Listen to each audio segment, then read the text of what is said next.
بسم الله الرحمن الرحيم.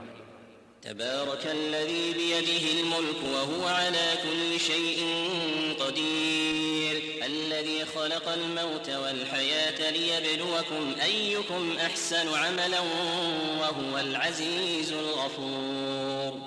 الذي خلق 7 سماوات طباقا ما ترى في خلق الرحمن من تفاوت، فارجع البصر هل ترى من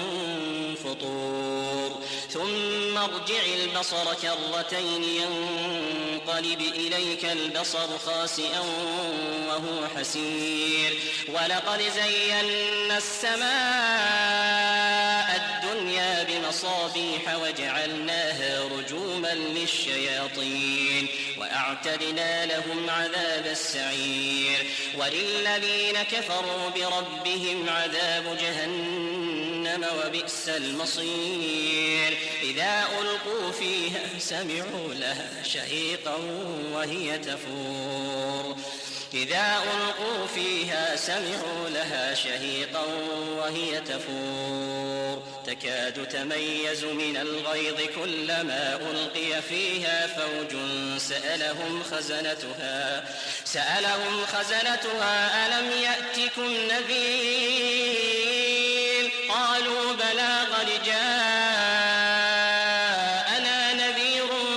فكذبنا وقلنا ما نزل الله من شيء إن أنتم إلا في ضلال كبير، وقالوا لو كنا نسمع أو نعقل ما كنا في أصحاب السعير، فاعترفوا بذنبهم فسحقا لأصحاب السعير، إن الذين يخشون ربهم بالغيب لهم مغفرة وأجر كبير، وأسروا قولكم أو اجهروا به إنه عليم بذات الصدور، ألا يعلم من خلق وهو اللطيف الخبير، هو الذي جعل لكم الأرض ذلولا فامشوا في مناكبها وكلوا من رزقه وإليه النشور، أأمنتم من في السماء أن يخسف بكم الأرض فإذا هي تمور، أم أمنتم من في السماء أن يرسل عليكم حاصبا فستعلمون كيف نذير، ولقد كذب الذين من قبلهم فكيف كان نكير، أولم يروا إلى الطير فوقهم صافات ويقبضن ما يمسكهن إلا الرحمن إنه بكل شيء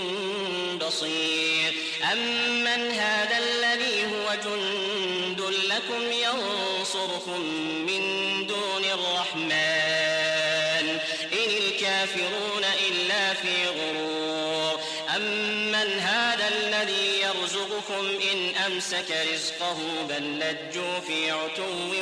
ونفور، أفمن يمشي مكبا على وجهه أهدى أمن يمشي سويا على صراط مستقيم، قل هو الذي أنشأكم وجعل لكم السمع والأبصار والأفئدة قليلا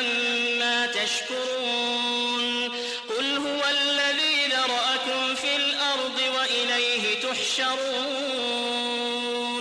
ويقولون متى هذا الوعد إن كنتم صادقين، قل إنما العلم عند الله وإنما أنا نذير مبين، فلما رأوه زلفة سيئت وجوه الذين كفروا وقيل هذا الذي كنتم به تدعون، قل أرأيتم إن أهلكني الله ومن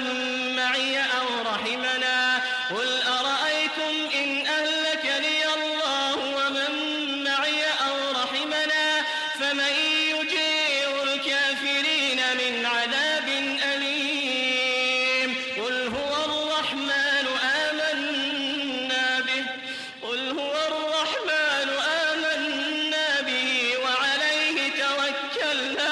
فستعلمون من هو في ضلال